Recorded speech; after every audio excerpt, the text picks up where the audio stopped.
네가 살아본 적 없는 삶을 내가 살겠다고 말하는 게 이렇게 힘들 줄 몰랐어. 가을은 여전히 아름다웠지만 윤평강의 마음은 낙엽처럼 쉽게 바스라져 버릴 것만 같았어. 카페를 뛰쳐나와 무작정 걷던 발걸음이 거칠어지자 숨이 가빠지기 시작했어. 평강은 손가락으로 종이컵을 쥔 채 서서히 식어버린 라떼를 바라보았어. 이미 차가워진 라떼를 들여다보며 그녀는 자신의 마음 또한 그런 온기를 잃어버린 게 아닐까 생각했어. 어젯밤 엄마와의 격렬한 충돌은 그녀의 머릿속에서 잔인한 필름처럼 반복됐어. 소리를 지르고 휴대폰을 빼앗기고 자신이 가진 모든 것이 엄마의 소나귀 안에 묶여 있다는 사실에 평강은 끝없는 절망감을 느꼈어. 단풍잎 하나가 그녀의 발치에 조용히 내려앉았을 때 그녀는 그것을 무심히 짓밟으며 앞으로 걸어 나갔어. 그때였다. 평강의 주머니에서 익숙한 벨소리가 울렸어. 화면에 뜬 엄마라는 두 글자가 평강의 눈을 아프게 찔러댔어. 잠시 망설임이 스쳤지만 오늘만큼은 도망치지 않겠다고 결심한 평강은 차갑게 웃으며 전화를 받았어. 왜, 내 휴대폰 또 빼앗으려고? 평강의 목소리는 흔들리지 않았지만 그녀의 심장은 빠르게 뛰었어. 휴대폰 너머 엄마의 목소리는 여전히 화와 짜증으로 가득했어. 듣기 힘든 그 잔소리들이 평강의 머릿속에서 다시 소용돌이쳤어. 그러나 이번엔 달랐어. 평강은 더 이상 엄마의 소나귀에서 벗어나지 못한 채 숨죽이고 살아가길 원치 않았어. 난 이제 엄마가 원하는 대로 살지 않을 거야. 내 인생은 내가 알아서 할 테니까 그만 좀 간섭해. 한마디 한마디 그녀의 입술에서 굳은 결의처럼 뚝뚝 떨어졌어. 평강은 망설임 없이 전화를 끊었고 전원 버튼을 오래 눌러 화면이 암흑 속으로 사라지는 걸 지켜봤어. 차갑게 식어버린 종이컵을 손에서 놓아버리자 땅에 떨어져 약간의 라떼가 바닥 위로 퍼졌어. 평강은 가을바람을 크게 들이쉬며 폐부 깊숙이 자리 잡고 있던 무겁고 답답한 감정들이 서서히 빠져나가는 걸 느꼈어. 자유롭다는 감각, 자신이 선택한 삶을 살겠다는 조용한 외침이 가슴 깊이 울렸어. 그렇게 그녀는 조용히 서서 길 위에 흩어져 있는 단풍잎들의 붉고 노란 빛을 바라봤어. 엄마가 원하는 삶과 자신이 꿈꾸는 삶 사이에서 그녀는 오랫동안 갈등해왔어. 돈을 벌고 독립을 이루고 자신만의 스타일을 마음껏 표현하고 싶다는 간절함이 평강의 마음속에 밀물처럼 밀려왔어. 평강은 두려움과 기대가 섞인 마음으로 고개를 들었어. 여전히 가을 하늘은 파랗고 그녀의 머리카락 역시 바람 속에서 흔들렸어. 삶이란 어쩌면 이런 순간들의 연속일지도 몰라. 타인의 기대와 자신이 원하는 것 사이에서 끊임없이 흔들리고 부딪히며 자신만의 길을 만들어가는 것. 윤평강은 다시 한번 발걸음을 내디뎠어. 이번엔 어딘가로부터 도망치는 것이 아니라 스스로 선택한 곳을 향해 가는 발걸음이었어. 그녀의 얼굴에 조금씩 차가운 미소가 번졌어. 그 미소엔 더 이상 분노도 슬픔도 없었어. 오직 조용하고 단단한 결의만이 그녀의 눈빛을 채웠어. 윤평강은 그렇게 가을의 한복판을 걸어가고 있었어. 자신만의 길을 향해, 자신이 정한 미래를 향해. 평강은 핸드폰 화면 위로 손가락 끝을 천천히 문지르며 가을 하늘을 바라봤어. 눈부시도록 맑은 하늘과 그녀의 마음은 완전히 어긋나 있었지. 바람에 흩날리는 단풍잎들이 너무나 아름다워 그것이 그녀의 초라함을 비웃는 듯해서 화가 날 정도였어. 담배 연기가 희미하게 공기 속으로 사라질 때 평강의 눈은 핸드폰 화면 속 메시지에 고정되었어. 정말이야 라는 짧고 명확한 답장은 너무나 단호해서 그녀의 망설임을 짓밟듯 밀어냈어. 잠시 그녀는 손가락 끝이 떨리는 것을 느꼈어. 무언가 불길하고 어두운 것이 그녀를 향해 다가오는 것 같았지만 현실의 무게는 그런 불안쯤 쉽게 눌러버렸어. 평강은 잠시 눈을 감고 생각했어. 친구들과 함께 있을 때마다 숨 막히는 경제적 열등감, 엄마의 집요한 감시와 잔소리, 그리고 독립을 꿈꾸면서도 언제나 한 걸음도 나아가지 못하는 자신의 처지가 그녀를 질식시켰어. 친구들에게 의지하는 건 지긋지긋했고, 돈이 없어서 아쉬운 표정을 지으며 눈치를 보는 것도 이젠 지쳐버렸어. 그냥 돈만 뽑아주면 된다는 그 간단한 문장 속엔 너무나 큰 유혹이 들어 있었어. 이런 간단한 일에 쉽게 돈을 번다는 건 세상에 없다고. 마음 한구석이 경고했지만 그 경고조차 그녀의 귀에 닿지 않을 만큼 현실의 절박함이 거세게 밀려왔어. 결국 평강은 마지막으로 떨리는 숨을 내쉬고 답장을 보내고 말았어. 할게요. 방법 알려주세요. 톡을 보낸 후 평강은 갑자기 숨이 막혀오는 걸 느꼈어. 순간 머릿속엔 친구들과의 사소한 대화들이 떠올랐어. 쇼윈도에 걸린 옷들을 바라보며 아무렇지 않은 척 웃던 순간, 돈이 없어서 그 작은 내일조차 포기해야 했던 순간들이 마치 영화 필름처럼 빠르게 지나갔어.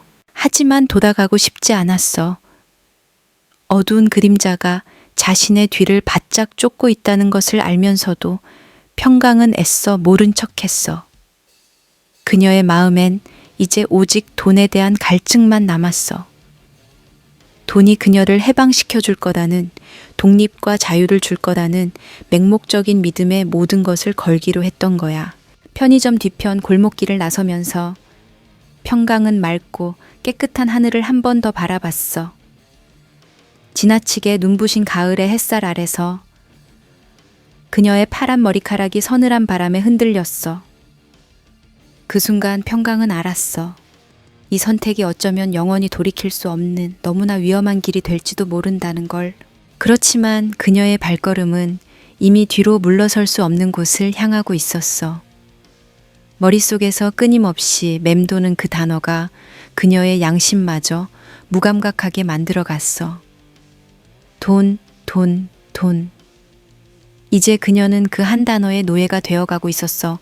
그것이 그녀를 어디로 이끌어갈지 아직 평강은 깨닫지 못했지만 그녀의 발걸음은 이미 어두운 골목을 향해 움직이기 시작했어.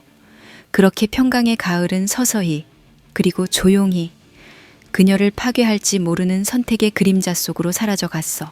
평강은 카드의 차가운 촉감을 손가락 끝에서 느끼며 조심스럽게 ATM틱이 앞으로 걸어갔어.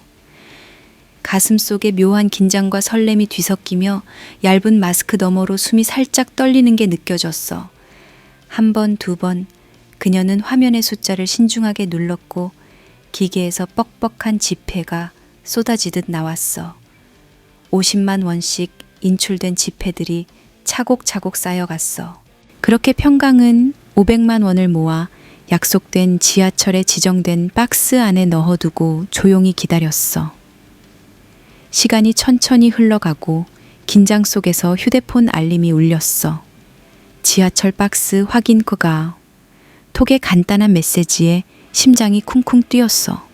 지정된 장소로 빠르게 움직인 평강은 박스 뚜껑을 열었고 안에는 25만 원이 놓여 있었어. 정말 돈이었어.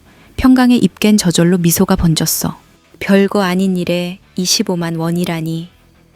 평강의 심장은 빨라졌고 오랜만에 뭔가 자신의 힘으로 손에 쥔 듯한 만족감을 느꼈어. 이제 엄마한테 돈을 달라고 비굴하게 부탁할 필요도 없고 친구들 사이에서 애써 밝은 척하며 어색하게 미소 지을 필요도 없었어. 평강은 그 순간만큼은 아무에게도 얽매이지 않은 자유를 느꼈어. 그녀는 무엇을 할지 상상하며 설레했어. 뭐 하지? 뭐 하지? 곧바로 그녀의 머릿속에 떠오른 것은 네일숍이었어.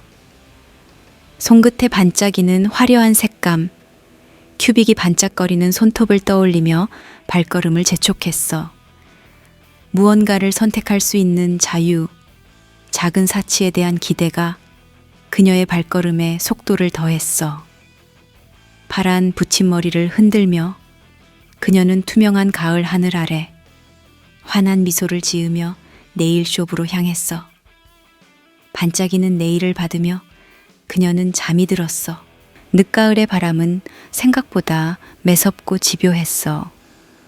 골짜기마다 바스락거리는 낙엽들이 무리를 이루어 몸을 낮추고 있었고 조금이라도 더 견디려는 듯 가지 끝에 매달려 있던 마지막 단풍들은 마치 자신을 다 태우듯 붉은 빛을 내며 허공을 스쳤지. 그러다 결국 참지 못하고 찬 공기 속으로 내던져져 흔적도 없이 허공에서 타들어가듯 바스라졌어. 평강은 그 광경을 멍하니 바라보며 깨어났어. 이상했어. 몸에 닿는 감촉부터 달랐거든. 고개를 숙여 자신의 몸을 내려다 봤을 때 처음엔 그저 누군가의 장난인 줄 알았어. 한복, 나 지금 드라마 찍냐? 혼잣말이 허공에 허공 돌듯 작게 흩어졌어. 손톱 끝에 반짝이는 파란색 네일이 화려한 한복 소매와는 어울리지 않게 빛났어. 눈앞에 시종인지 뭔지 모를 사람이 딱딱한 목소리로 말했다. 공주님, 이제 가시지요. 수업 시간이 다 되었습니다. 평강은 움찔하며 고개를 들었어. 시종의 무표정한 얼굴에서 묘한 짜증이 배어나오는 듯 느껴졌거든. 딱히 적대적이거나 화난 기색도 아닌데 그냥 목소리에 미세한 떨림, 무표정한 얼굴 위로 흐르는 권태, 그리고 규칙적이고 지루한 발걸음이 합쳐지니 마치 학교에서 늘 평강을 짜증나게 했던 수학 선생님의 목소리 같았어. 뭐? 수업? 내가 미쳤냐? 고딩도 공부 싫어서 때려치우고 자격증 따겠다고 난린데 이걸 또 공부를 하라고? 낮게 투덜거렸지만 시종은 들은 척도 하지 않고 앞장서 걸었어. 평강은 따라갈 마음이 전혀 없었지만 바로 뒤에서 험상궂은 얼굴을 한 무인이 나타나 그녀의 어깨를 거칠게 잡았어. 뭐야? 손 치워. 순간 치밀어 오르는 분노를 느꼈지만 상대의 팔뚝에서 느껴지는 굳고 차가운 힘 때문에 평강은 속으로 욕만 내뱉으며 따라갈 수밖에 없었어. 시야는 이미 낯설고 높은 성벽과 우람한 기와들로 둘러싸여 있었고 멀리 펼쳐진 산자락은 검푸른 색으로 물들어 있었어. 마치 다른 세상에 와 있는 것 같은 이상한 느낌이었어. 수업을 하는 곳이라고 끌려간 방은 차가운 공기로 가득했고 구석에 놓인 화로에서 피어오르는 연기가 시큼하게 코를 자극했어. 평강은 가슴 깊이 끓어오르는 짜증을 느끼며 입술을 깨물었어. 그리고 눈앞에 펼쳐진 것은 빽빽하게 써진 고대의 한자들이었어. 이걸 읽으라는 거야? 내가? 어처구니 없다는 듯 헛웃음이 나왔어. 영어 단어 하나 외우는 것도 귀찮아했던 평강이었는데 하물며 처음 보는 한문을 읽으라니. 그녀는 눈을 가늘게 뜨며 서책을 물끄러미 쳐다봤어. 평강의 반응에 수업을 맡은 자의 표정이 일그러졌고 곧이어 커다란 목소리가 터져 나왔어. 공주님, 지금 무얼 하시는 겁니까? 집중하시지요. 갑작스럽게 울려 퍼지는 날카로운 꾸지람에 평강의 마음 속에서 억눌린 감정이 터져 나왔어. 짜증과 억울함이 동시에 목구멍까지 차올라 잠시 숨이 턱 막혔고 결국 눈물이 살짝 맺혀볼 위로 흘러내렸어. 하지만 아무도 그녀의 그런 내면 따위엔 관심조차 없었어. 마치 아무 일도 없는 것처럼 수업을 진행하려고 할 뿐이었지. 그때야 비로소 평강은 서늘하게 깨달았어. 이곳은 자신이 있던 2025년의 한국이 아니었어. 무언가 잘못됐고 지금 자신은 말도 안 되는 과거의 어딘가로 흘러와 있었던 거야. 주변에서 풍겨오는 차가운 나무 냄새, 그녀가 서 있는 바닥의 거친 나무 질감, 창틈으로 들려오는 병사들의 낮고 조용한 숨소리까지도 낯설고 무서운 감각으로 온몸에 파고들었어. 아, 여기 대체 어디냐고. 중얼거리는 평강의 눈갠 참았던 눈물이 한 방울 천천히 흘러내렸어. 이곳이 어딘지는 몰라도 분명 익숙한 현실은 아니었어.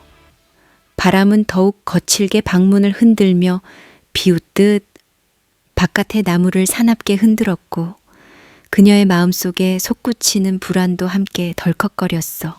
그리고 어딘가 먼 곳에서 전운처럼 울리는 북소리가 그녀의 귀를 스쳤어. 낯설고 차가운 그 소리는 마치 앞으로의 그녀 인생을 경고하듯 천천히 어둠 속에서 다가오고 있었어. 거친 바람이 창호지를 타고 넘어와 방 안을 새우산하게 훑었어. 평강은 한숨을 길게 내쉬며 구겨진 한복 치마를 내려다봤어.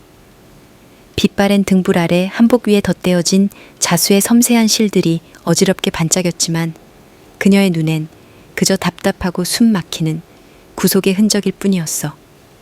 아오, 돌아버리겠네.